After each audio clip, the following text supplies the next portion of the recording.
Welcome to the Deep Dive. Today we are jumping into an investigation that really sits at a major intersection of history, ideology, and frankly, power. We're tackling the very highly charged and I think profoundly complex conflict between feminism and what is, arguably the world's oldest continuous institution in the Catholic Church. And we're doing this based on a really fascinating and, I have to say, controversial analysis. The source material for this deep dive is Alice und der Wunderglaube, which translates to Alice and the Miracle Belief. Right. And it gives us a really solid framework for understanding why the institutional friction here is just so incredibly intense. And this source, it doesn't really mince words. It immediately frames the church as, and I'm quoting here, the oldest male hierarchy in the world. Exactly. So if you start from that premise, our mission today becomes pretty clear. We need to systematically unpack why. Why has this global institution been so consistently, profoundly resistant to the forces of female emancipation? We're really looking for the deep roots of that resistance. The ideological roots, absolutely. And what's so unique about this document is where it comes from. It's actually documentation created with artificial intelligence, KI, as it's called in German, by a curator named Eureka Circe. So it's an AI-driven synthesis. It's designed to contribute to the dialogue, basically giving us a more, let's say, data-driven look at one of humanity's most ancient conflicts. And the analysis right away makes it clear that we're not dealing with just one kind of feminism. No, absolutely not. The document defines two major strands of thought. First, you have what it calls mainstream feminism. These are thinkers and activists who are focused on achieving equality within the existing structures. So they're looking for a seat at the table that's already there. Precisely. They want a fair share of the power, the ministries, the roles that currently exist inside the church. You could call them incrementalists. But then you have the second strand. Okay. And that's questioning or critical feminism. Their goal is, well, it's much more revolutionary. To liberation, not integration. Yeah. Yes. That's a perfect way to put it. They're aiming for liberation from patriarchal structures altogether. They believe the whole system is fundamentally broken and needs to be replaced. Replaced with something new. Something based on universal human rights. And this distinction, dialogue versus confrontation, is just absolutely key to understanding everything that comes next. Okay, so let's unpack this. We should start with the historical flashpoint the source identifies, the signal event. The funnel, yeah. The moment this whole conflict just became visceral and public. We're talking about Germany, the early 1970s, and the fight over the abortion law, paragraph 218. That event was a signal fire, a funnel for the new women's movement. It was a direct challenge to both legal and religious authority all at once. And the act of resistance itself in 1971 was just so dramatic. I mean, you had 374 women, and we're talking major celebrities like Romy Schneider and Senda Berger, publicly admitting they had had illegal abortions. Under the headline, Wir haben abgetrieben, we have aborted. They were demanding self-determination. They took this deeply private issue and forced it right into the public square. And the reaction from conservative forces, which were, heavily backed by the institutional church, was absolutely fierce. They argued the state had this non-negotiable duty to protect unborn life. Regardless of the woman's agency or her circumstances. Right. And this whole conflict just escalated straight into the courts. Which brings us to that pivotal legal decision in 1975, when the Federal Constitutional Court overturned a more moderate proposal that would have liberalized abortion access. And this is where the symbolic power of this whole story really hits home. The conservative, church-backed position won a massive victory, but that decision, it was made by an entirely male bench. An all-male court deciding the future of female bodily autonomy. Exactly. 6 men made the ruling. The sole female judge, Wiltraud Rupp von Brinneck, she actually dissented. And the source argues that this one moment, it basically confirmed the worst fears of the women's movement. That male institutional power was determined to prevent the self-determination of the woman at any cost.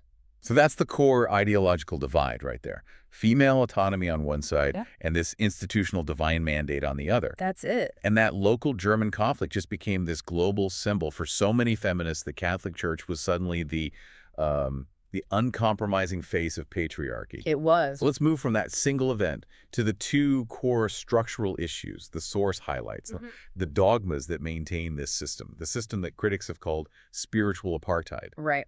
The first one is the most obvious, the ban on women's ordination. This is the non-negotiable pillar. Pope John Paul II codified it in 1994 in Ordinatio Sacerdotalis. And he said the church lacks the power to ordain women. Exactly. A claim of inability, not just unwillingness. It's presented as this unchangeable dogma based on Jesus choosing only male apostles. And Pope Francis has reaffirmed it. He said very bluntly, this door is closed. The criticism of this has been so harsh. I mean, the feminist magazine MA called Pope Francis the sexist man alive. They did.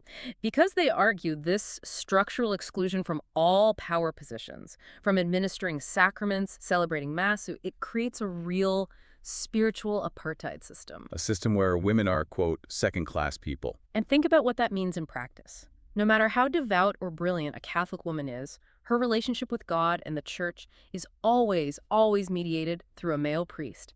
That exclusion is the basis of the hierarchy. It is the hierarchy. So what's the second core issue? The second is sexual morality.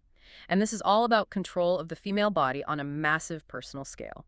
The Church demands chastity outside marriage, adherence to the traditional family model. Father, mother, children. Right. And crucially, it strictly rejects all artificial contraception. A position going all the way back to that hugely controversial 1968 encyclical Humani Vitae. Yes. And beyond just contraception, abortion is treated with zero tolerance. Pope Francis has compared it to contract murder. So the feminist view on this? The counter view is that this whole moral framework is just an ancient control compulsion over women's bodies. It's designed to maintain their dependence.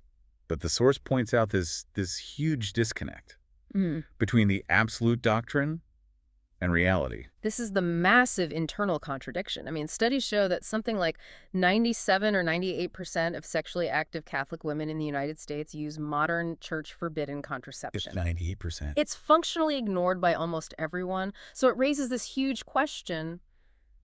When a doctrine is so widely rejected by the very people it's meant for, how much moral authority does the institution actually have? That's an excellent point. I mean, the rule just becomes a historical curiosity.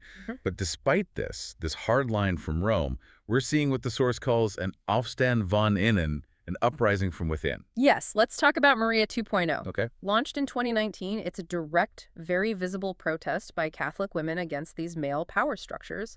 They famously held a Kirchenstreik, a church strike. They just refused to go inside the churches. Exactly. They held their services outside with their own outdoor altars. It's such a powerful visual. It says, we value our faith, but we completely reject the structures that exclude us. And their demands are pretty focused. Very. Access to all ordained ministries for women and a reality-based sexual morality. And Maria 2.0, they're not alone in this, right? Not at all. They're aligned with global groups like Women's Ordination Worldwide, YWA, and the We Are Church movement, which started back in the 90s. So when we look at these reforms on a macro level, what are the big targets? The source points to three non-negotiable pillars for reformers. First, the litmus test of ordination. This means women as deacons, women as priests, and, theoretically, even a Pope Johannes II. The very idea of a female pope would have been just unthinkable not long ago. Right. It really shows how much the conversation has shifted, even if the rules haven't. It absolutely does. The second target is the celibacy question. Reformers are putting compulsory celibacy on the testing stand, arguing it's a risk factor for abuse. A huge structural risk factor. It creates an isolated, unaccountable class of clergy. They argue that married clergy, people who are integrated into society, are just far more accountable. And the third major demand is about inclusion beyond just the male-female binary. That's LGBTQIA plus inclusion. The demand is for full sacramental marriage for same-sex couples. Reformers are tired of what the source calls these partial blessings in the back room. They want full institutional recognition. Like equal dignity, yes. So you have all these reformers pushing at once. How does the source break down the strategies between the critical feminists and the mainstream feminists? It's really a contrast of speed and method. The critical feminists, they use that confrontational language like sexist man alive. They demand immediate, comprehensive change. Their timeline is urgent. 0 to 3 years. It's a revolution. It is. Whereas the mainstream feminists, they favor institutional dialogue. They work within the system, within synods, aiming for gradual, incremental change. Their timeline is generational. And this friction brings us to what feels like the ultimate point in the source. That real reform means aligning the church with universal human rights principles. Equality, participation, non-discrimination. Yes. So what happens when Catholic dogma directly conflicts with those rights? We see some really clear and frankly devastating examples. Take the conflict of healthcare versus rights. The source brings up that horrific 2013 case in Cologne, Germany. Oh, I remember this. 2 Catholic hospitals refused to give emergency medical care, the morning after pill, to a rape victim, purely because of the institutional dogma against contraception. That is just. Huh. It's doctrine taking priority over immediate human suffering. It violates the right to care in a moment of extreme vulnerability. What's the rationale? The rationale is the unwavering belief in the sanctity of life from the moment of conception. But the source argues that when that belief causes direct physical or psychological harm to a living person, in this case, a victim of a violent crime, the institution completely loses its moral high ground. It actively obstructs human rights. Yeah. And this conflict, it goes beyond physical care, right? It extends to identity. It does. The second major conflict is over gender and biology. The church often clings to a very strict binary gender model that's rooted in tradition, not science. But science has moved on. Well, exactly. The source points out that even on a chromosomal level, science identifies more than 2 sexes. You have XY, XO, and so on. By ignoring this, the church risks losing not just moral relevance, but intellectual relevance. It forces people to choose between their faith and observable reality. So if the church is going to survive and be credible, it needs more than theological reform. It needs total governance reform. Full structural accountability. It means getting rid of the monocratic, unchecked power of bishops.